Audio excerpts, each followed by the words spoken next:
এখনো ওই কবর আছে। 13 বৎসরের ছেলের কবর, 13.5 বৎসর, 13 বৎসর 6 মাস।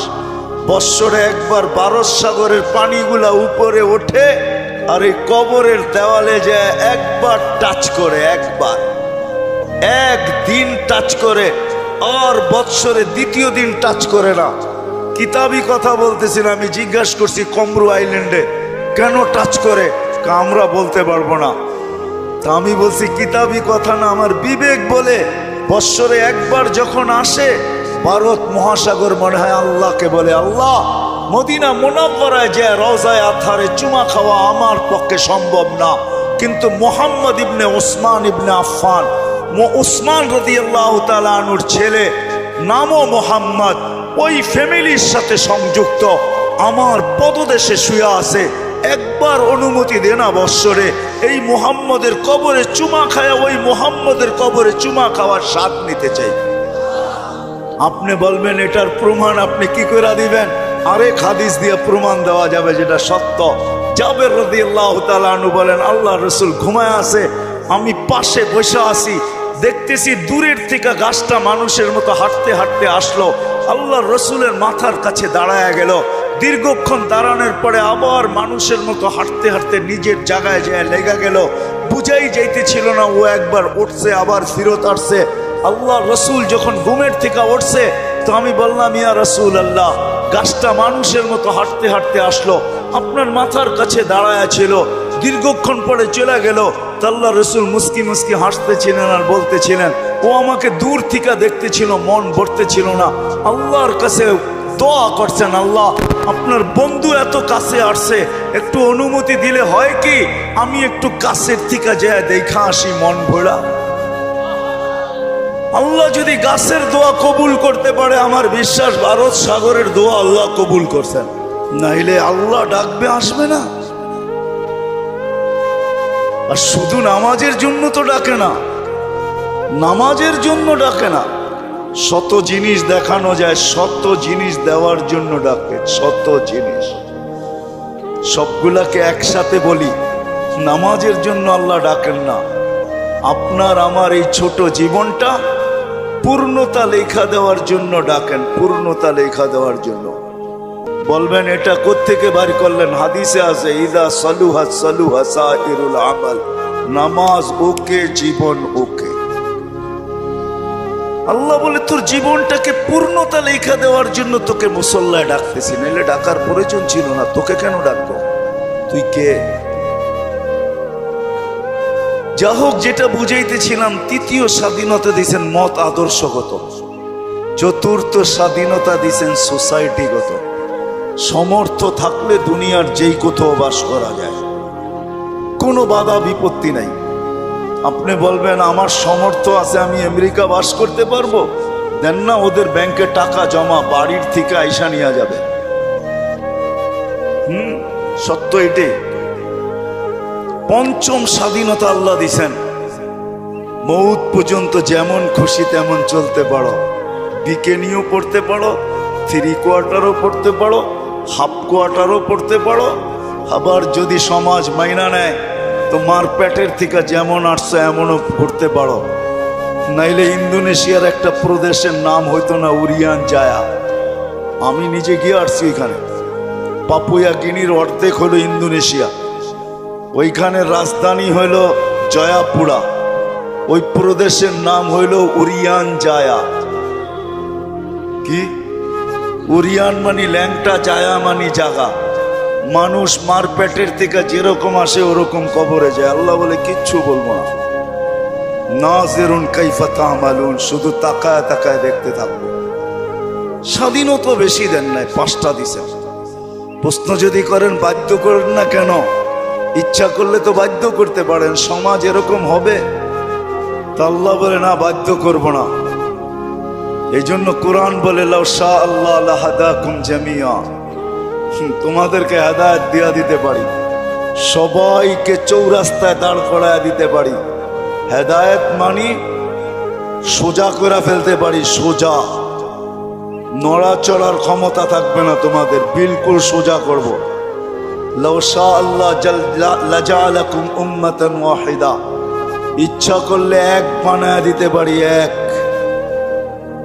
দুই কোনো শব্দ তোমাদের সমাজে থাকবে না, সব এক থাকবে। পারে? হ্যাঁ, প্রমাণ? আল্লাহ বলে উনজুর ইলাস সামাই ওয়া ইরতিফাইহা, আকাশ দেখ, উচ্চতা দেখ। উনজুর ইলাশ শামসি ওয়া শুআইহা, সূর্য দেখ, কিরণ দেখ।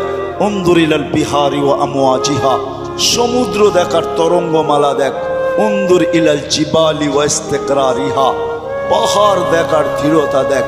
উনজুর ইলাল আরদি ওয়া ইত্তিসাইহা, জমিন দেখ আর প্রশস্ততা দেখ। আমি যদি বিজ্ঞান দিয়া বুঝাইতে চাই, দুনিয়ার বিজ্ঞান বলে সূর্যের পিছে নাকি জমিনটা দৌড়াইতে থাকে ৬৬,০০০ মাইল পার ঘন্টায়। কত কত? আর গড়তে থাকে পার ঘন্টা ১,০০০ মাইল। এই জন্য আমাদের দিন রাত ২৪ ঘন্টা, পার ঘন্টা ১,০০০ মাইল। ২৪ ঘন্টা একবার প্রদক্ষিণ হয় ঘুরা, যার কারণে ২৪ ঘন্টায় দিন রাত। আচ্ছা, যেটা ঘন্টা ১,০০০ মাইল গতিতে চলে, ওটার উপরে বসে আছেন, তো বসে আছেন কি করে? আমাকে যুক্তি দিয়া বুঝান না, বসে আছেন কি করে? ২০০ মাইল ব্যাগে চললেই তো উড়া যায়, ঠিক না? ১,০০০ মাইল ব্যাগে এটা চাক্কির মতো ঘুরতেছে। ৬৬,০০০ মাইল ঘন্টায় গতিতে এটা ছুটতেছে, দৌড়াইতেছে।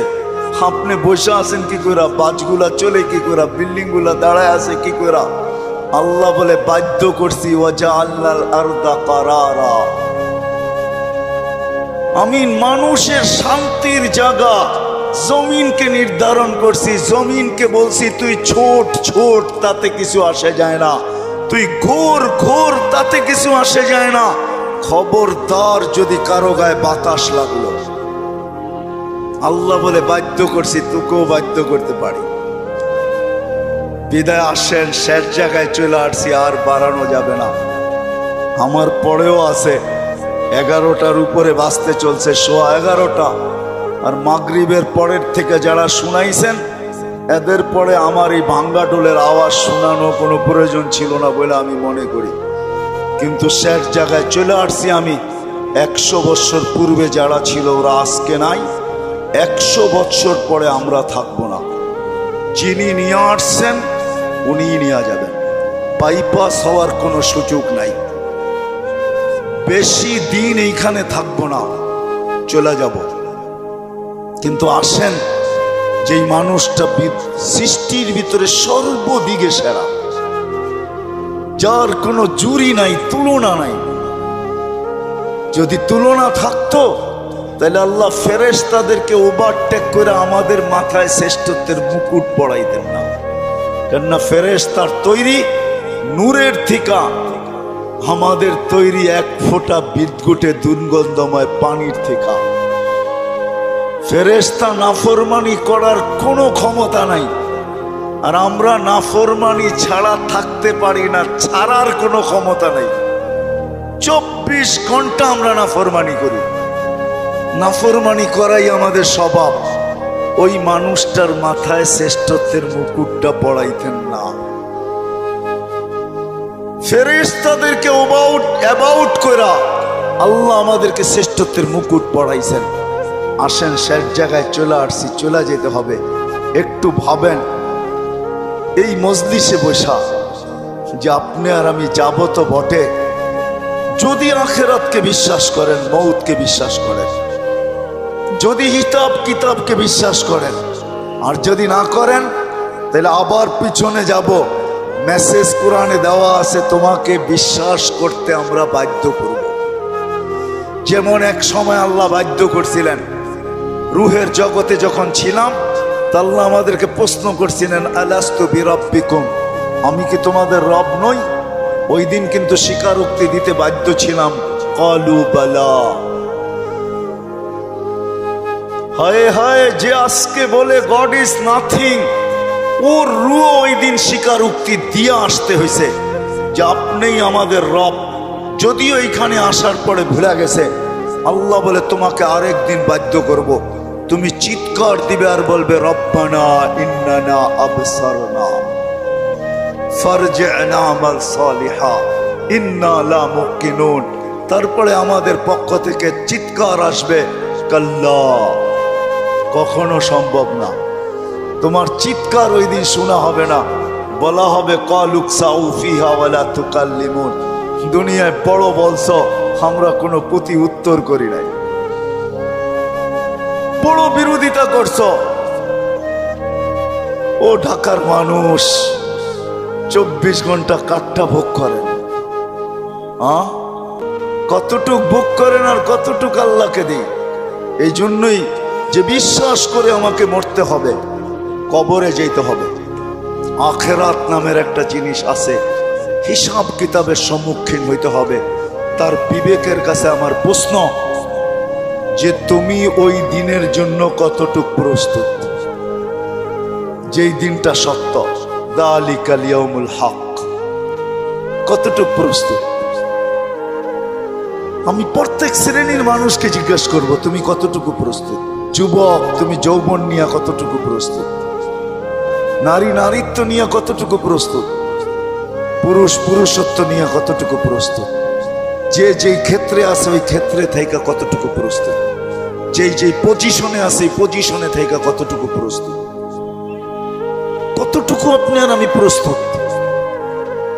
যদিও সূর্য প্রতিদিন আমাদেরকে বলতে বলতে ওঠে, আনা ইয়াউমুন জাদীদ, আমি নতুন দিন, আলা আমালিকা শাহিদ, তোমার কর্মের উপরে আমি সাক্ষী, ফাকতানিম, সুবর্ণ সুযোগ মনে করলেন, আউদ ফি হায়াতিকা আবাদা, হতে পারে আর কোনোদিন তুমি আমাকে উদিত হইতে নাও দেখতে পারো। প্রতিদিনের সকালে সূর্য এই চিৎকার দিতে দিতে ওঠে, জমিনটা প্রতিদিন শতবার আমাদেরকে সতর্ক করে, তামশি আলা যাহরি মাসিরুকা ফি বাতনি, আমার পিঠে বিরাজমান, অতি সত্বর আমার পেটে আসবে। আজকে সকালে আমি সিলেট থেকে আসতেছিলাম, কোন এক কোম্পানির বাসে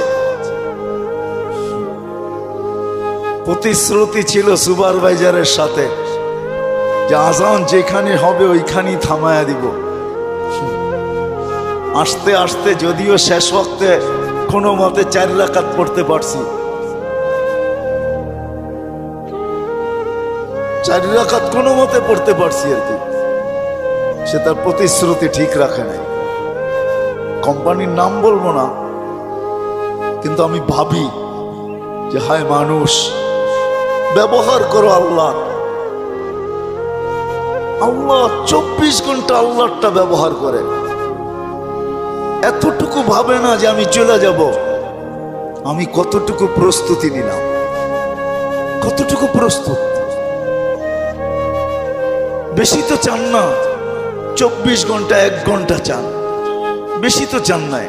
বেশি চাইছেন? 32 রাকাত নামাজ পড়তে কতক্ষণ লাগে? 1 ঘন্টা, পার রাকাত 2 মিনিট, 64 মিনিট লাগে। 1 ঘন্টা 4 মিনিট। সারা বৎসরে তো বেশি চান নাই, 12 মাসে একটা মাস চাইছেন।